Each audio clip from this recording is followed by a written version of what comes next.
as principais pérolas, as principais verdades, as principais acontecimentos, as maiores e melhores e mais profundas experiências que a gente pode ter, em todos os sentidos, podem ser explicadas com palavras difíceis, podem ser explicadas de maneiras filosóficas, enfim, pedagogicamente falando, bastante construídas, bem construídas, tudo isso. Mas não precisam, né? Porque elas nascem e têm a sua raiz, a sua essência na simplicidade. Então eu começo a perceber isso quando eu entendo que eu estou intoxicado, que os meus sentidos estão sobrecarregados, que a minha construção do eu é uma construção falsa, porque ela, como a gente estava falando, ela se sobrepõe em camadas de realidades que me manipulam para que eu seja não uma pessoa, para que eu seja um consumidor, para que eu seja, no fim das contas, um consumidor, seja de produtos, de crenças, o que quer que seja, mas para que eu seja um consumidor, para que eu me torne parte de uma massa. Eu não consigo manipular uma massa se ela não for homogênea. O cara, para fazer um pão, ele precisa ficar ali amassando um macarrão, tá? Ele fica amassando para aquilo ficar homogêneo, e aí ele pode manipular. O que estiver fora, ele vai ter que tirar, porque ele não consegue manipular aquilo. Ninguém, e sociedade nenhuma, e o ser humano nenhum é manipulável se ele consegue entender e se distanciar dessa filosofia de massa que é imposta também pela cultura televisiva, com suas exceções, né?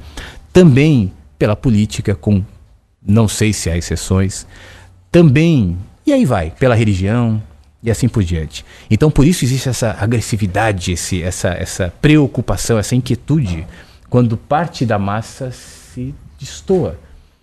E aí todo o trabalho da massa de puxar aquele para a massa, e as dificuldades que você estava dizendo, de se sentir fora do fluxo, para que aquele faça parte e compre todas as ideias e todos os pacotes. Afinal de contas, você não precisa comer só o pão francês, ou o cacetinho, como vocês falam aqui, né? Aliás, fazer um parênteses aqui, eu fui outro dia numa padaria com a minha mulher, eu não sabia, essa história de cacetinho era nova para mim, lá em São Paulo a gente chama de pão francês e tal.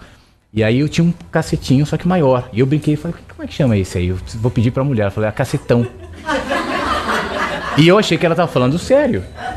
E pedi um cacetão. E a mulher, como assim?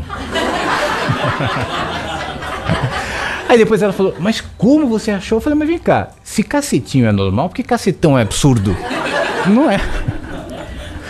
Mas enfim, eu posso comer o cacetinho, cacetão, pão integral, eu posso comer qualquer tipo de pão, pães diferentes, pão sovado, pão doce, enfim. Mas no fim das contas é tudo pão. Então eu posso consumir a informação, a espiritualidade de várias maneiras, umas para massa, outras para pessoas mais elitizadas. Mas no fim, essencialmente, se não tiver conectado a essa percepção de simplicidade, né? Se for muito complicado, se for cheio de mistérios inacessíveis e só os entendidos aqui e tal, isso vai te distanciando da sua humanidade. Por isso que eu vinculo muito espiritualidade com humanidade. Por isso que, como você me perguntou, mas você não segue uma religião? Não.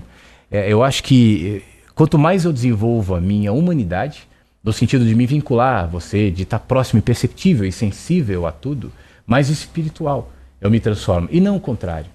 Quanto mais espiritual, mais melhor eu vou estar com os meus benevolentes amigos.